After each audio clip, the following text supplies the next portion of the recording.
Rural Americans deserve access to the best of what our nation has to offer, especially healthcare. Across every state and every community, America's rural hospitals are the first line of defense, protecting our families, neighbors, and loved ones. No matter where you live, hospital care doesn't clock out. They're there 24 hours a day, 7 days a week, 365 days a year. Each year, America's over 5,000 hospitals care for millions of patients, providing 24/7 emergency care, delivering babies, cancer treatments, and other life-saving care that patients rely on. Behind every one of those patients are doctors, nurses, and caregivers working tirelessly to keep people healthy and safe. Hospitals are our community's lifelines. They employ our neighbors and keep our families healthy. But now, some in Congress are threatening access to care. Tell Congress, protect patient care to keep America strong. Don't cut rural health care.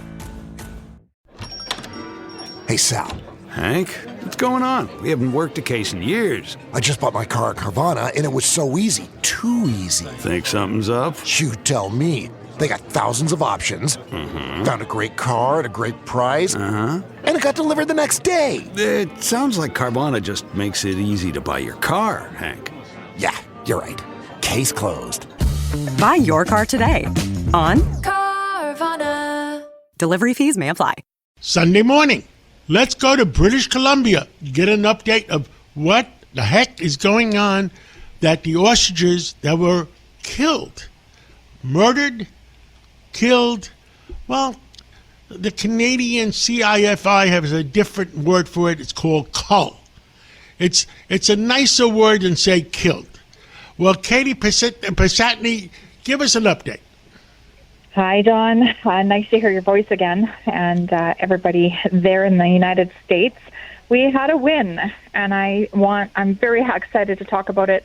The Canadian Agricultural Tribunal found that the Canadian Food Inspection Agency did not properly serve us our quarantine documents. Now, you are supposed to hand deliver those documents as an agency like they are, because they hold it's a safeguard, a parliamentary safeguard in Canada that has been set up because they hold such consequences as we witnessed here with our birds being murdered, and they failed to do that. So what that does is it opens up a question for Americans and Canadians. Was Universal Ostrich Farm ever under a lawful quarantine? And then that would mean everything that they did on our farm would have been unlawful as well. And you were never served. Now, let me ask you another question. You know, the fancy word for kill is cull in Canada. Yeah. C-U-L-L. Now, is there a way to die, have the animals die, maybe by injection or something?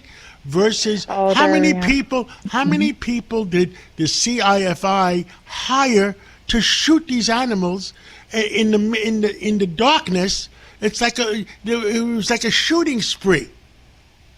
It was a shooting spree. There was no perimeter, perimeter check. There was no perimeter support.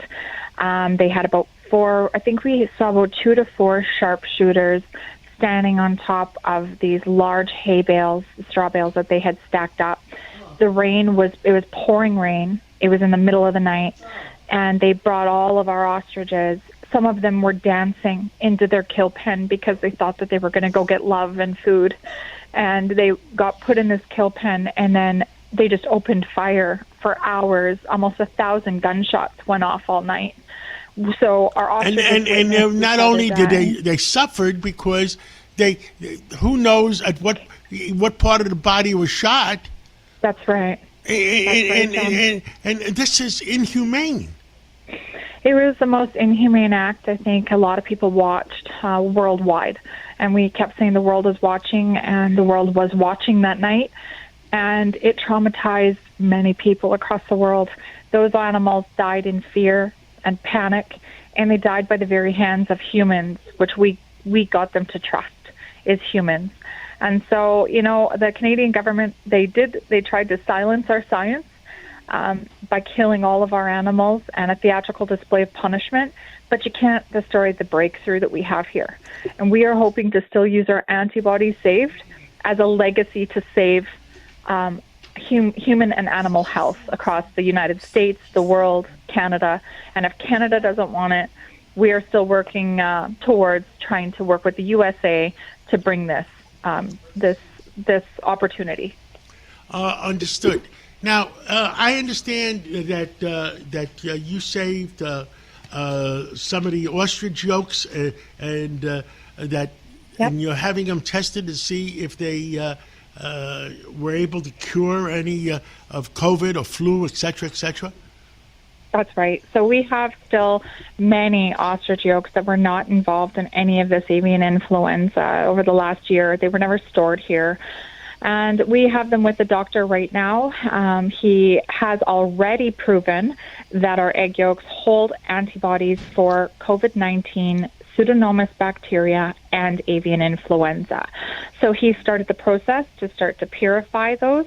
And when they are isolated, we will have them ready for someone like the FDA or NIH to be able to purchase and create solutions, not more problems, and actually naturally heal humanity and animal health. Well, Katie Pasitney, thank you so much for keeping all Americans and all Europeans in the whole world up to date on this, because it's important that, look, bureaucrats have to be held accountable to somebody. Yeah.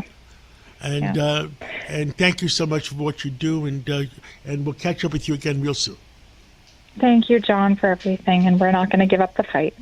Rural Americans deserve access to the best our nation has to offer, especially when it comes to health care. Across every state and every community, America's rural hospitals are the first line of defense, protecting our families, neighbors, and loved ones. No matter where you live, hospital care doesn't clock out. They're there 24 hours a day, 7 days a week, 365 days a year. Each year, America's over 5,000 hospitals care for millions of patients, providing 24/7 emergency care, delivering babies, cancer treatments, and other life-saving care that patients rely on. Behind every one of those patients are doctors, nurses, and caregivers working tirelessly to keep people healthy and safe. Hospitals are our community's lifelines. They employ our neighbors and keep our families' health. But now, some in Congress are threatening access to care. Tell Congress, protect patient care to keep America strong. Don't cut rural health care.